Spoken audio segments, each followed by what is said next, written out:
Hello friend, आज के इस मिनी ब्लॉग वीडियो में आप सभी का स्वागत है। हम लोग आए थे लखनऊ चिड़ियाघर, जो कि यहाँ पे सभी लोग बच्चे फोटो सेल्फी ले रहे थे। तभी हम लोग अंदर आ जाते हैं और कुछ बच्चों के साथ।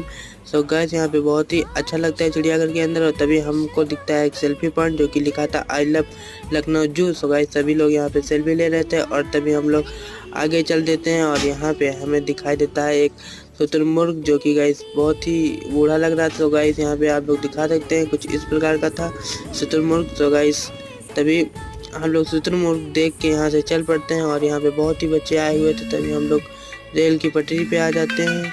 तो इस और प्रकार उसके हमारे साथ बाद बहुत ही छोटे बच्चे आए हुए थे और वो भूखे हो जाते हैं। तो हम लोग यहाँ पे रेल पे की पटरी थी, तो गाइस यहाँ पे हम लोग खड़े हो जाते हैं और बच्चे सामने कैंटीन में भोजन करने का स्थान ढूंढते हैं। और तभी हम लोग सामने देखते हैं एक तोप खड़ी थी। और मिलते हैं नेक्स्ट वीडियो में, तो तक के बाय बाय।